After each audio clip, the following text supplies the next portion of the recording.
The book Romancing Mr. Bridgerton by Julia Quinn is currently sitting at over 300,000 Goodreads reviews, which means it sold millions of copies worldwide and was recently adapted into season 3 of the Netflix show Bridgerton. It's Penelope's book. It's real cute. But this is a book that's enchanted millions of readers. But the opening is full of exposition and backstory. There is no real meet cute in the front half. There's a narrator who's keeping a big secret from the reader.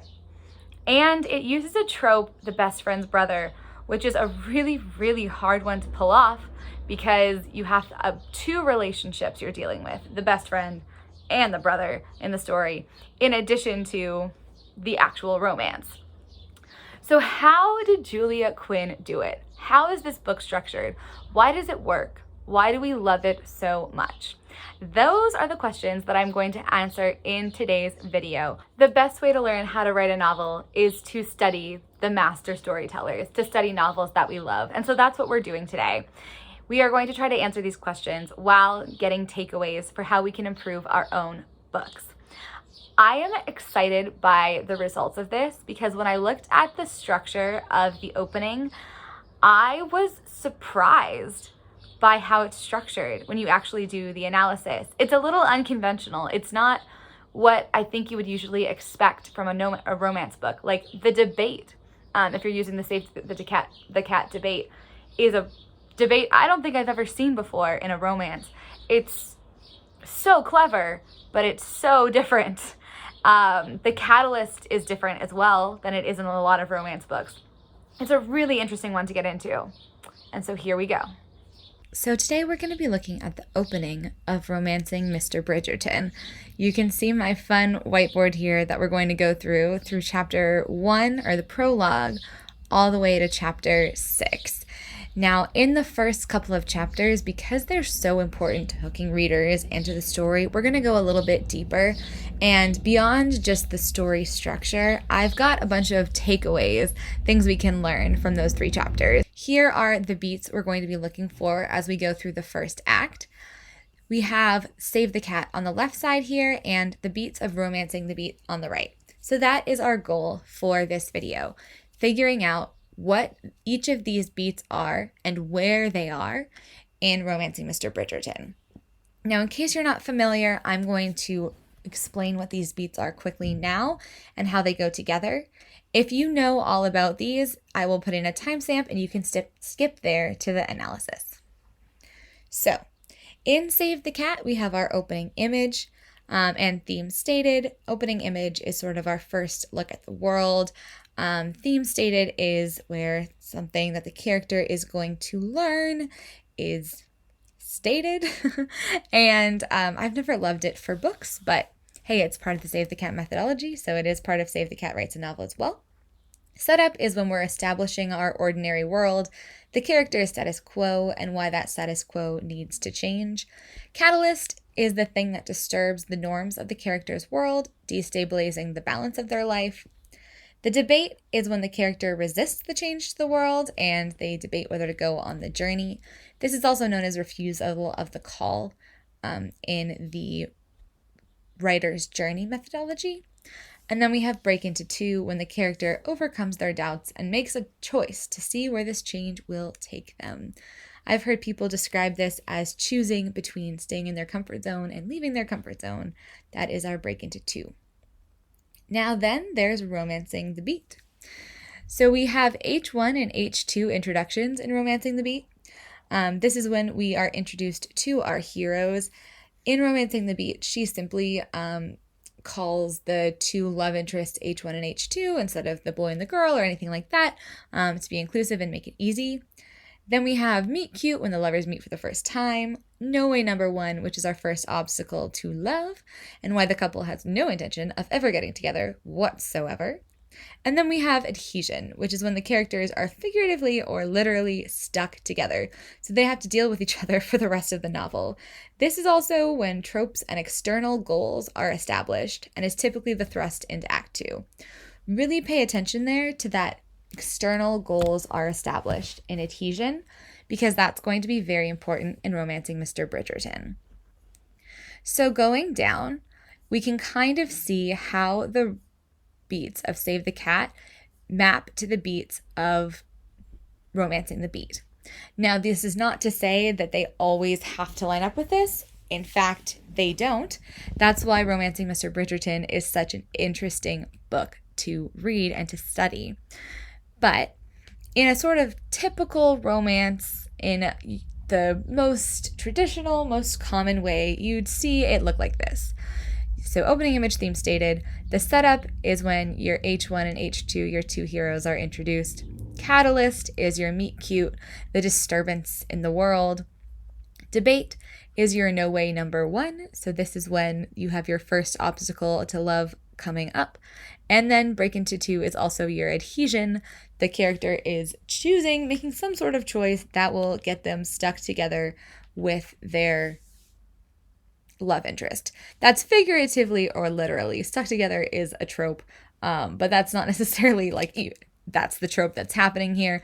It's just that they now don't have a choice and they have to hang out for the rest of the story. And then just before we get into it, I want to establish a couple of other things. So the first one is the tropes of the Bridgerton series. So Bridgerton is famous for having 8 books where each book is from the perspective of one sibling, and each book is a different trope. So the first with Phoebe and the Duke is fake romance. The next with Kate and Anthony, goodness gracious, this is a fun test to see if I can remember their names, is enemies to lovers. The third, which I believe is Benedict, is a class relations. Romancing Mr. Bridgerton is best friend's brother trope. Eloise is pen pals. The next one is widow. Then there's Let the Past Burn, which is basically something terrible happened in the past between the two lovers and they can't get over it. And then you have accidental wedding. It's important to remember here that we have the best friend's brother trope we're focusing on in this book. And that trope influences our structure because we have to deliver on the promises and the constraints of the trope. One more note that I just wanted to find before we get into the concrete analysis, because this is so important in a romance. This is a quote from Romancing the Beat about the theme and misbelief in a romance novel. Whatever is keeping your character from falling in love, being in love, or thinking they deserve love is what your book is going to be about. Your book needs to show the process your protagonists endure to change, so that by the end of the book, they are able to give their whole heart to someone else and accept love in return. This is going to be really important and something that we're going to talk about a lot throughout the rest of this analysis. So finally, let's just get right on into it. Here is the prologue. The prologue opens by depicting in scene when Colin meets Penelope or first sees Penelope. It's from Penelope's perspective though, so let's say when Penelope met Colin and she subsequently fell in love with him. Her bonnet hit his face and he fell off his horse in the park. Then we get some exposition and description of Penelope's first season, yellow and orange dresses that look terrible on her, Ladle Whistledown's stinging comments, and her experience on the marriage mart over the past 10 years. Yes, this book takes place 10 years after Phoebe's book.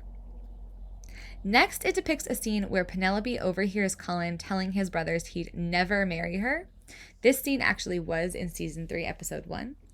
And the prologue ends by describing Pen's transition from debutante to spinster, still hiding her love for Colin. Now, here's the interesting thing about this prologue. It is heavy exposition. How many times have we as emerging writers been advised not to info dump backstory into our openings? But this entire prologue is nothing but backstory with those two scenes, but the rest of it is pure exposition backstory. So we have to ask ourselves, why does this work? Does this break the cardinal rule of not using exposition and backstory in the opening? Does that rule even matter?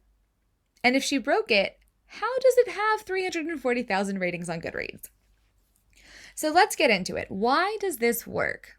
The first reason that the prologue works is because it's not boring. And I know that's a really sort of simple thing to say, but a lot of exposition is quite boring. And what I mean is the writing is not boring. So the problem with exposition is it often comes in chunky, dry paragraphs. This prologue, however, is written in Penelope's voice. It uses surprise, humor, and damn good line-level writing. But his earth shook, his heart leaped, and Penelope knew that his breath was taken away for a good 10 seconds. Falling off a horse tends to do that for a man. We start with surprise for the audience. It's quite unexpected that Penelope fell in love with Colin when he toppled off his horse. Also note how this sentence has been constructed to maximize suspense. The characters are then surprised a lot throughout the prologue as well, rather than correctly anticipating what comes next. And of course, that's very important when we're looking at interiority, is that the characters are surprised. Penelope is surprised when Colin laughs instead of getting angry about the horse, and when she says the right thing rather than falling over herself.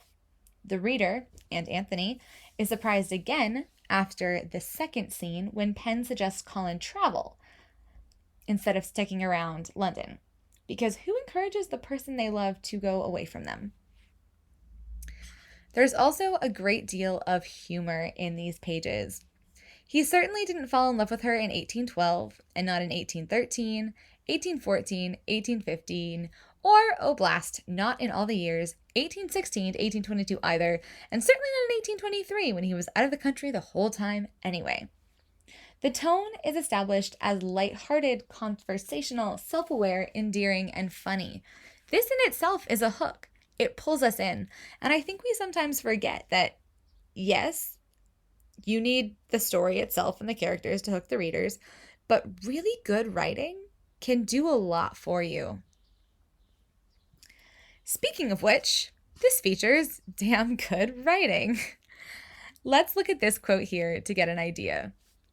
Maybe in the far reaches of her mind, in the furthest back corner, tucked away behind the French conjugations she'd never mastered and the arithmetic she never used, she still held out a tiny shred of hope. Until that day. Even now, 7 years later, she still referred to it as that day. Let's look here. This up here, this is one full sentence with separate clauses. And then we have a sentence that's only 3 words. She uses sentence variation and rhythm like a master sculptor uses a chisel. The chatty sentence, then followed by the sentence made up of only 3 words, creates contrast and emphasis and build-up. Julia Quinn really uses those tools of rhythm to create suspense in her reading experience. Many of us emerging writers don't pay attention to the number of words or syllables in our sentences or to our line breaks or paragraph formations. Can you imagine the difference if it said until that day in the same paragraph? It wouldn't nearly have the same effect. Our line breaks make a huge difference. They help us control emphasis. And again, they contribute to that sense of suspense, conflict, relief. Suspense, conflict, relief. Both of these are tools that build tension, create anticipation, and control pacing. Remember, shorter sentences lead to a faster read, regardless of the actual content of the sentence. So never underestimate the power of that line break. Also, I just have to fangirl over the writing for another second. And if there was one thing Penelope knew, even then at the age of 16 minus 2 days, it was that her future did not feature Colin Bridgerton in the role of husband. Look at this one and the other one together and how specific it is. It's not just in the back corner of her mind or in the back of her mind, but her thoughts are tucked behind French conjugations. She's not 16, she's 16 minus 2 days. These are sharp specifics that bring life and wonder and delight and excitement to the writing. She also deploys innovative turns of phrase. It's not, she didn't have a chance of marrying Colin Bridgerton, or Colin Bridgerton would never be her husband. She says, her future did not feature Colin Bridgerton in the role of husband. That is so dramatic, and I love it. Even saying, instead of saying at the age of 16, she says at the age of 16 minus 2 days. That's a sharp specific that tells us something about the character. It makes it quirky. It makes it memorable. It keeps us reading. So that was just the first reason why the prologue works. Here's the second reason. It's a series.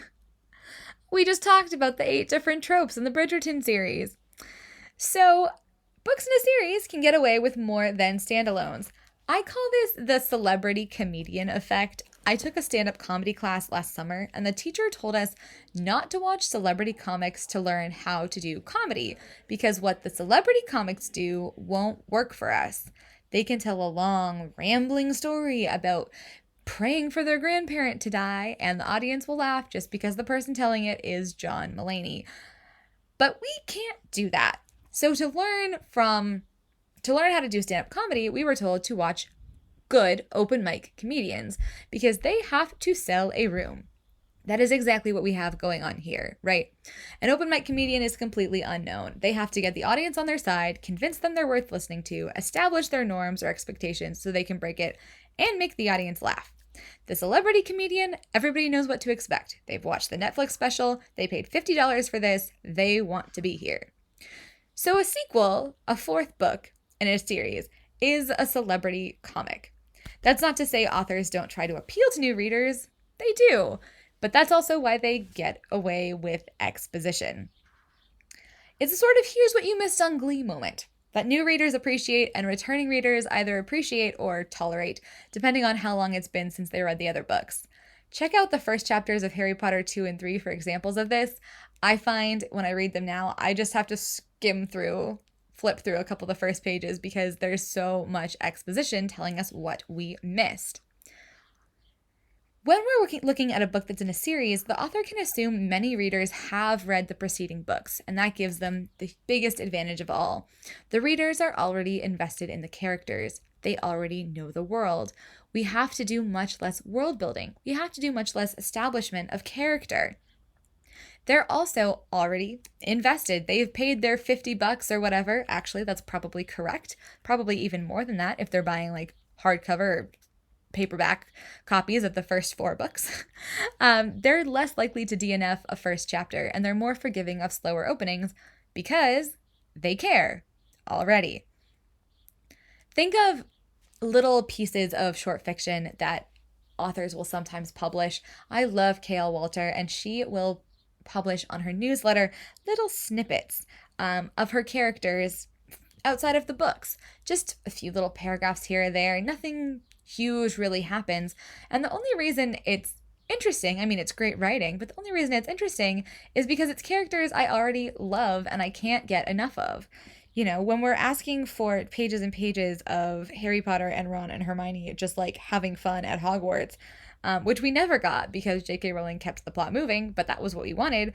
That was because we loved those characters. If we did not know them, we would not have wanted that, obviously. It sounds really obvious to say it, but you know, when you already love the character, something that might be normally boring becomes engaging, or even the smallest detail can seem significant.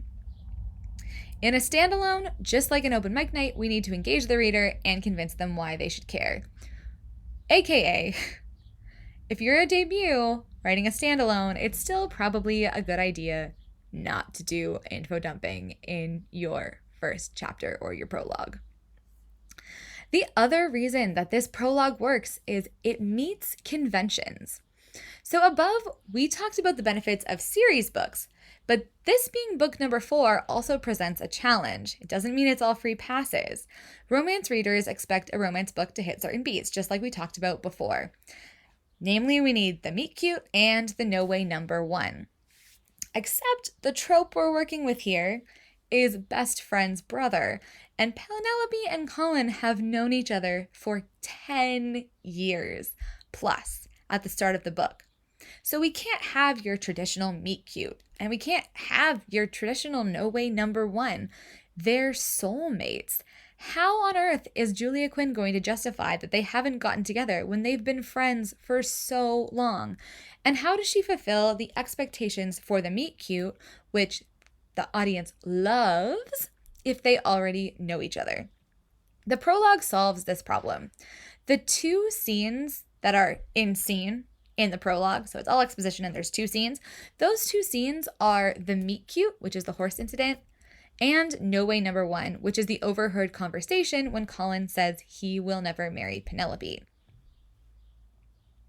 This works because it's dramatizing moments the readers don't only want to see, but they're expecting to see. Everyone demands a meet cute. And No Way Number 1, in the prologue, eliminates a major plot hole and source of skepticism for readers, aka, why now? Why not earlier? The prologue also sets up Penelope's misbelief as a whole. Misbelief is what is conveyed in that No Way Number 1 beat, remember?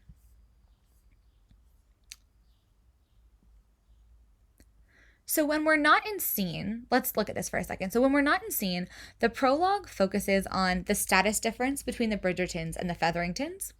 The Bridgertons were an important family indeed, and conversations with them were not to be ignored. Penelope's struggle with body image and hatred for the yellow and orange dresses her mother made her wear, Lady Whistledown's painful comments, Kate Sheffield, who was also unpopular and ridiculed by Lady Whistledown but still married Viscount Bridgerton, and Penelope's inevitable, in her view, transition from debutante to spinster. This entire prologue has been expertly constructed to set up Penelope's misbelief, which is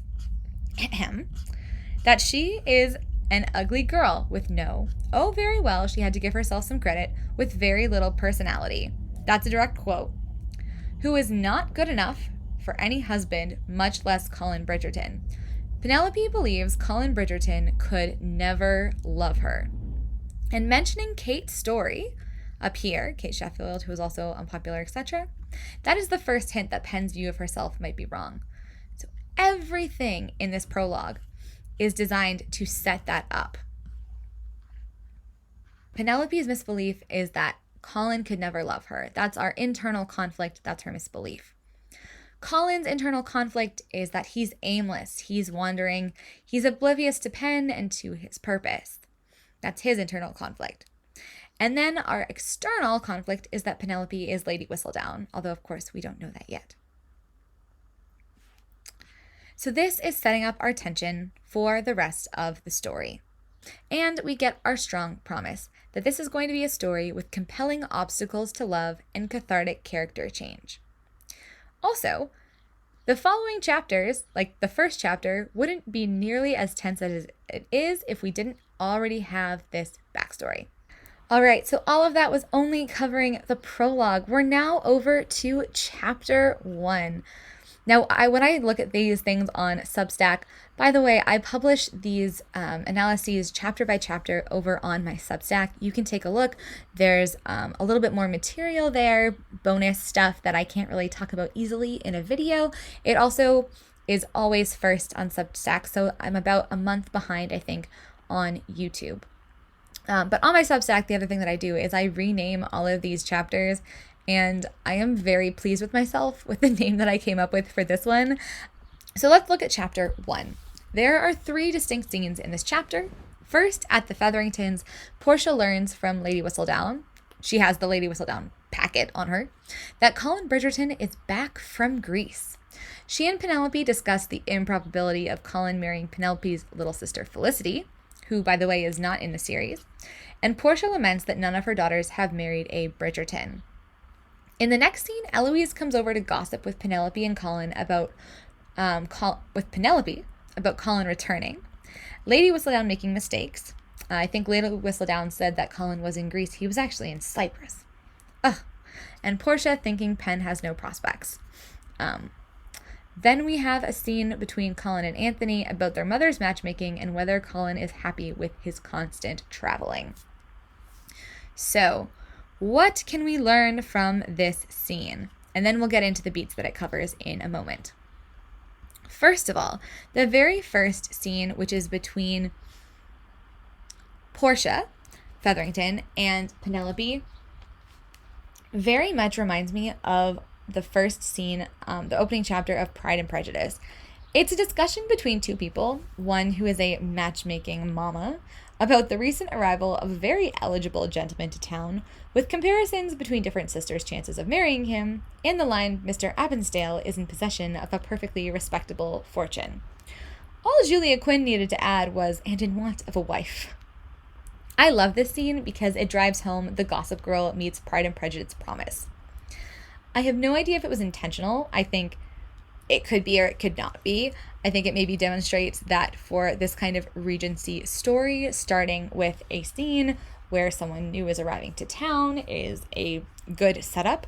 But I also think it's such a classic scene with a twist. So instead of it being between Portia and a husband, a mother and a father, it's between a mother and a daughter. And I think that this is an example of how, we take inspiration from that classic scene, twist it, and use it as guidance to write our own, because it follows a similar trajectory. I also love just the echoes of other pieces of writing or other stories we've heard that show up in the stories we're writing. With stories we read, the ones that impact us, they never really leave us, right? So they're always kind of in the back of our heads. And even if Julia Quinn wasn't thinking of the first line of Pride and Prejudice when she wrote, Mr. Abbensdale is in possession of a perfectly respectable fortune, possibly, she remembered a bit of the rhythm from that, and it subconsciously made its way in. So this scene is quite a quiet scene. At first glance, it could seem like a low-tension coffee scene. So I really enjoy the book Writing the Breakout Novel by Donald Mass, and he says, certain scenes are so reliably low tension that when reading a manuscript, I count them in my notes with hatch marks. These types of scenes include mulling things over while driving, relaxing in the shower, fixing a cup of tea or coffee. How many coffee breaks does your protagonist take in your current manuscript? Any? Cut them out. Some might mistake this for a coffee scene because there isn't a mind-blowing amount of conflict in the action and dialogue on the page. In fact, the most captivating source of tension is in the interiority, the character's thoughts, inner struggles, memories, reactions, and opinions. This is the thing that is really cool about books, right? That's different than what you can get in a TV show or a movie, besides, I guess, voiceover. But when we're in a book, we're always in the character's head. We can hear their thoughts. We know what they're thinking. We get access to them. And we can use that to create tension. For example, Anthony Bridgerton married that Kate Sheffield girl, and she was even less popular than you. That wasn't exactly true. Penelope rather thought they'd been on equally low rungs of the social ladder, but there seemed little point in telling this to her mother, who probably thought she'd complimented her third daughter by saying she'd not been the least popular girl that season. Here we see a dissonance, a disconnect between what Penelope is thinking inside her head and what she does or says out loud.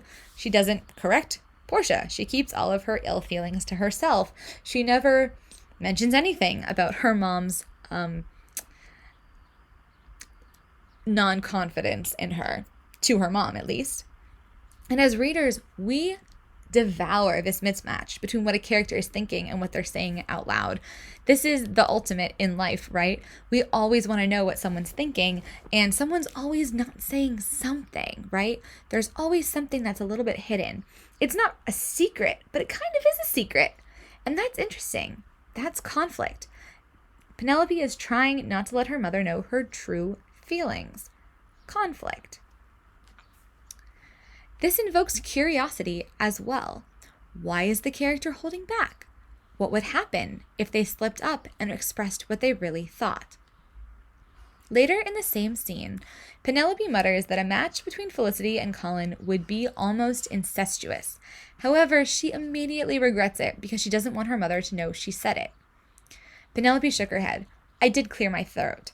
Perhaps you heard. I heard you say something, I'm sure of it. Penelope groaned. Her life loomed long and tedious ahead of her. In this beat, Penelope's goal, it's not her goal for the scene, but it's her goal for the beat, is to hide her comment from her mother.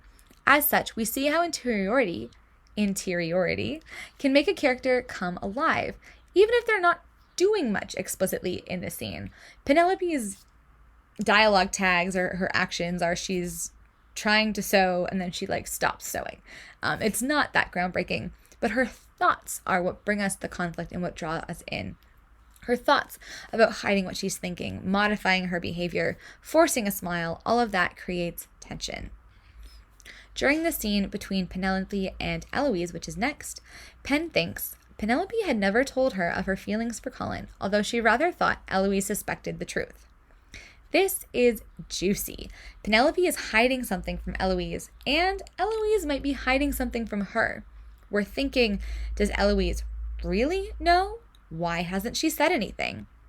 This interiority, always doing double duty, it's not only creating conflict and suspense in the scene and telling you a little bit about the relationship dynamic, it's also speaking to Penelope's misbelief.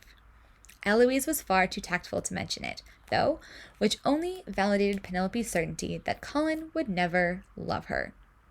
That is a great way of restating Pen's misbelief with tension. In the book Story by Robert McKee, which I believe I have a review of somewhere on my channel, I recount what's talked about in each chapter. He says that conflict is the gap between expectation and result. Through interiority, we can hear a character's internal expectation, which actually gives us more scope for creating conflict, especially that subtle interpersonal conflict, than you can in a TV or movie. Through interiority, we can also identify where the character's expectations might be wrong. Like, potentially, Eloise does not think that that Colin could never love Penelope. Or maybe Eloise does not know about Penelope's feelings for Colin. And this all leads to anticipation and dramatic irony, which drive us to keep reading as well. The other thing that we can learn from chapter 1 here is messy emotions. And messy emotions are so important, if I can get it to zoom in. Messy emotions are so important in a novel, and they're another thing that draw our interest. We all feel many emotions at once, so showing this in our characters helps bring them to life. Here's a quote. This is Pen's interiority again. She was being overly harsh with her mother, if only in her own mind. She did that too often. Her mother loved her, she knew her mother loved her, and she loved her mother back. It was just that sometimes she didn't much like her mother. She hopes that didn't make her a bad person. Pen is annoyed with her mom and afraid for her future. She feels guilty for being annoyed, but not that guilty, and then she feels bad and worried about what not feeling guilty means about her as a person. Keys to writing emotions in books are there should be emotions that your characters aren't proud of, your characters would not express to anyone else. There should be not emotions, things that your character thinks they should be feeling, but they're not. And the character needs to have feelings about their feelings, just like we do, right? Complex, layered, messy emotions. Like in real life, their emotional state should change. They should have feelings about their feelings, which is some right in here. She hoped that didn't make her a bad person.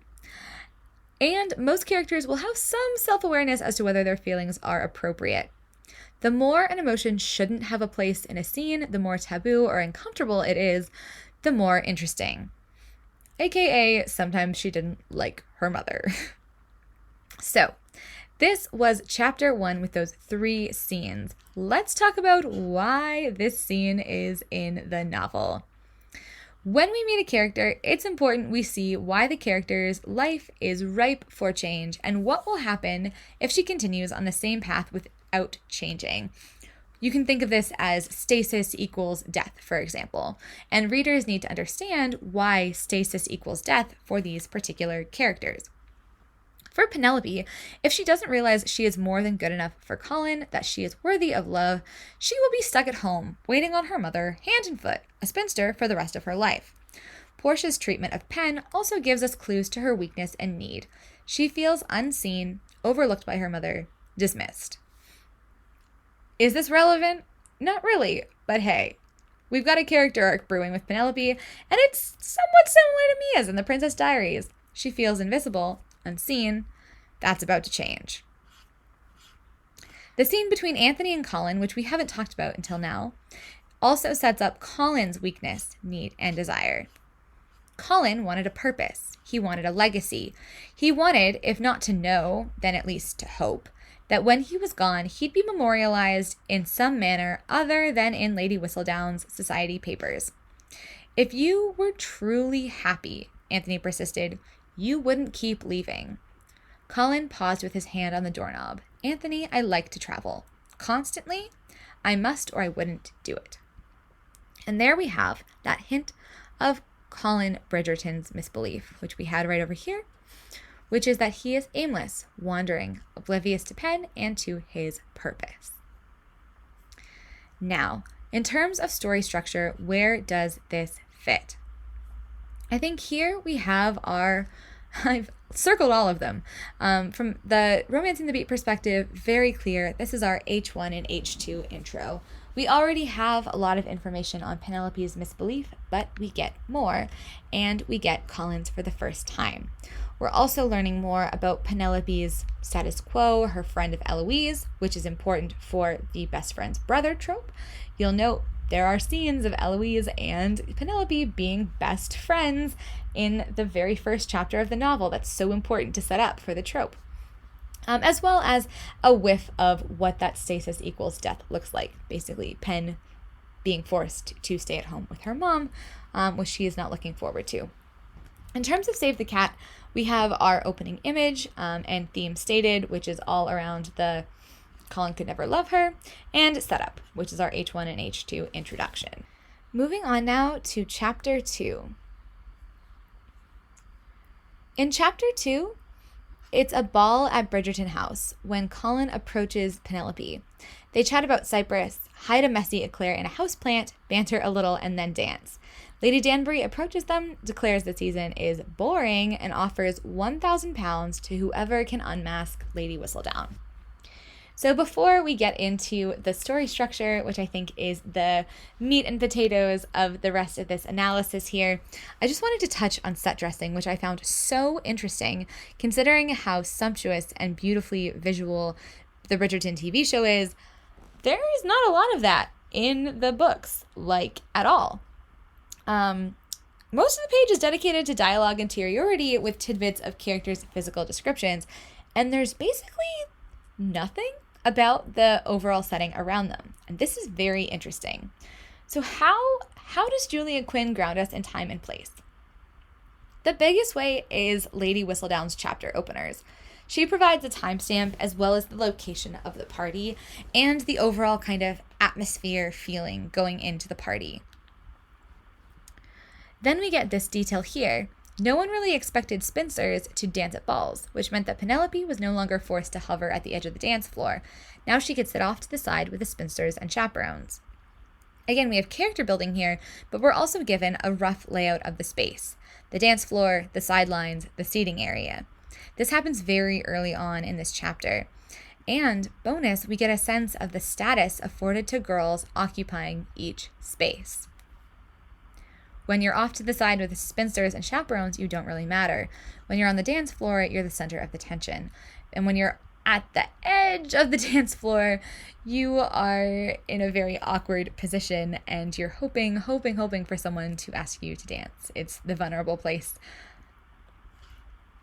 Another quote, and finally she could eat again. It was maddening considering the amount of food generally on display at Ton parties.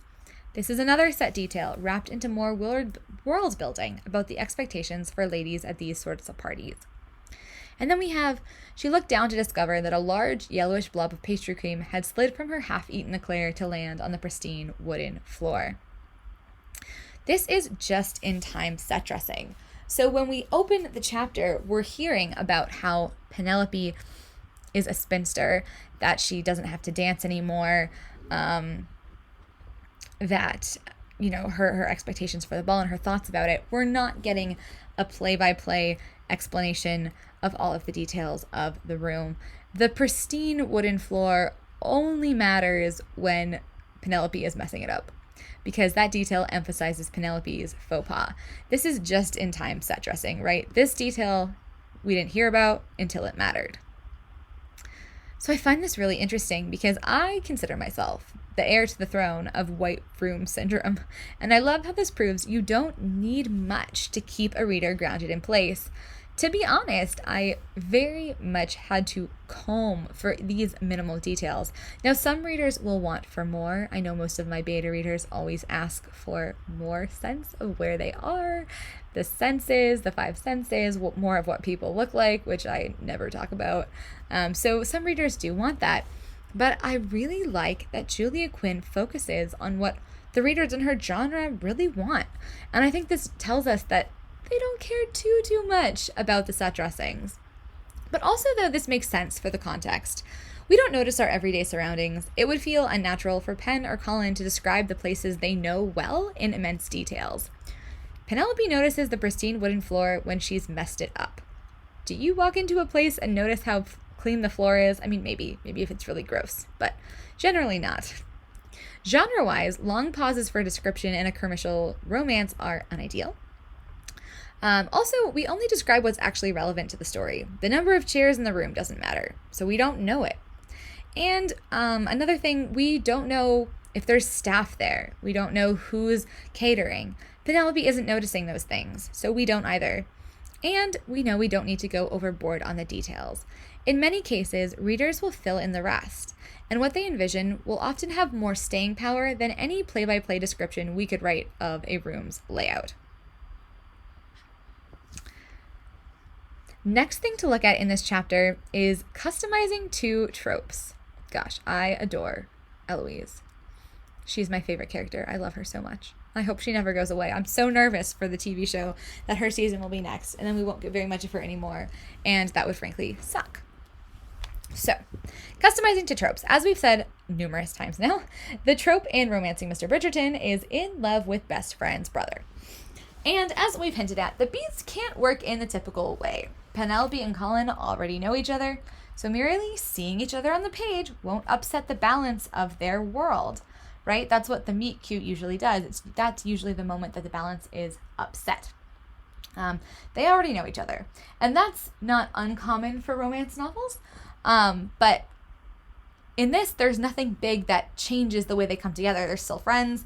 They stay friends. When they're first seen on page together, which is the first time in this chapter, they're speaking as friends. Nothing is super changing.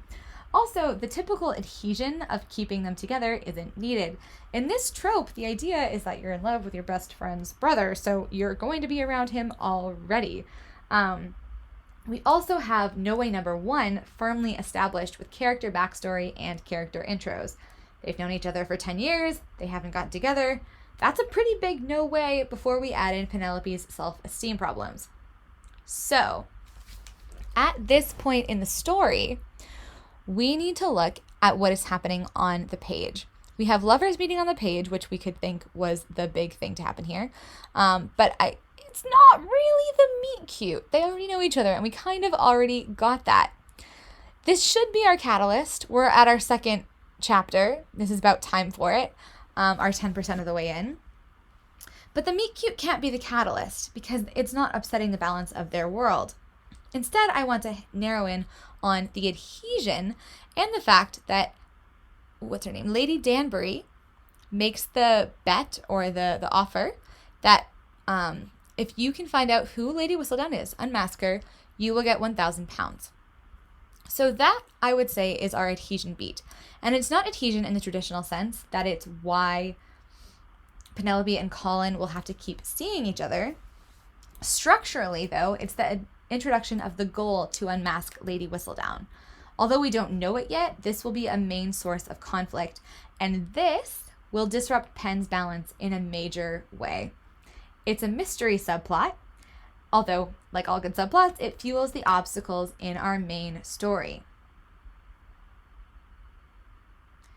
This is where we establish the external goal. Remember, we talked about how in the adhesion beat, you can have the trope set up and the external goal established. Well, here is our external goal being established for us. After we hit the catalyst in this chapter, the rest of the chapters focus a little bit more on our subplot than they might in a different book. So let's go over and take a look at the remaining chapters in the story. So in chapter 3 and 4, they're still at the ball, and when she's asked, Penelope says she suspects Lady Danbury of being Lady Whistledown. The next day, Penelope and Colin run into each other in the street. They talk about Penelope's spinsterhood and how Colin really should be married by now. They then join the rest of the Bridgertons, and they speculate about who Lady Whistledown is, accusing each other. And Penelope realizes, with some sadness, that she's given up on Colin. This is the Save the Cat beat, The Debate. The characters are debating the identity of Lady Whistledown and the best way to unmask her. I thought about this for a while, trying to figure out what beat this was, and Penelope truly isn't trying to decide whether to go on any sort of journey. It's just everyone is talking about who Lady Whistledown is and how she'll be unmasked, and I consider that it's an unconventional debate, but it is a debate. Also, Penn and the others are debating whether it's time for Colin to think about getting married, which itself is super key. From the romancing the beat perspective, these chapters don't really hit any of these beats. They're mostly focused on the mystery subplot, which will later provide conflict fuel for the love story. The mystery subplot being, who is Lady Whistledown? And that's okay, because we've already established the banter.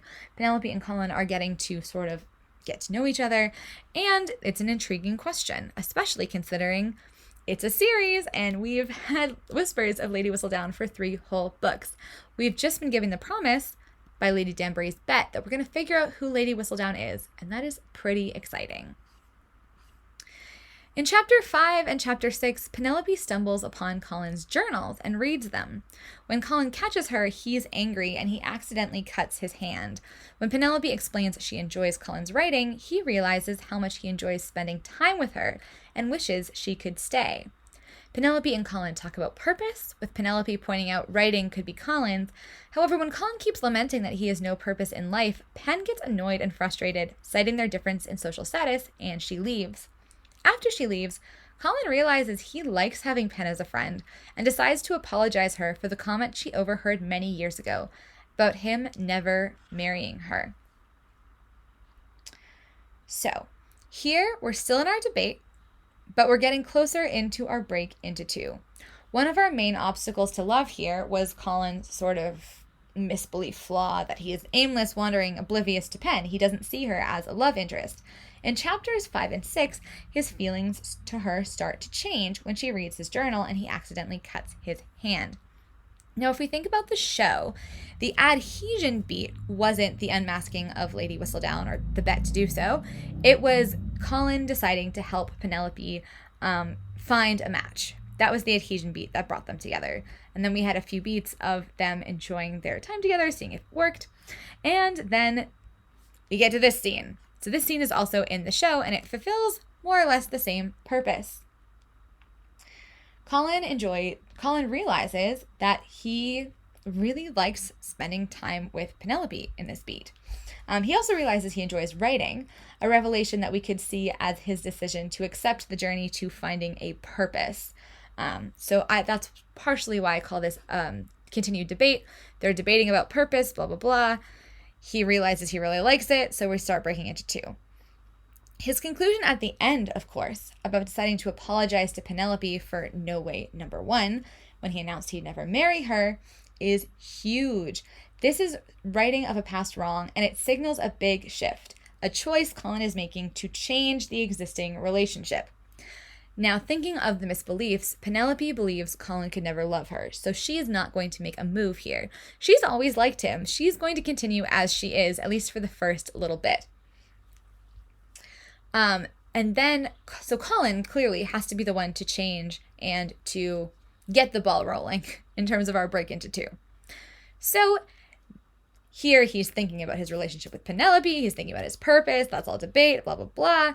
He finally realizes he wishes Pen didn't leave, he likes her as a friend. He decides to go apologize. He is making a change in the existing relationship, which qualifies as crossing the threshold in my book. From the romancing the beat perspective, again, there's nothing really in here except for the fact that we're addressing some of No Way number 1. I actually think at this point, even though we just broke into 2, we've already started with the falling in love beat that comes in Act 2 of Romancing the Beat. So that is the breakdown of the story structure and everything that we can learn, although selected everything we can learn. Of course, there's probably a million other things that I've missed from the first act of Romancing Mr. Bridgerton.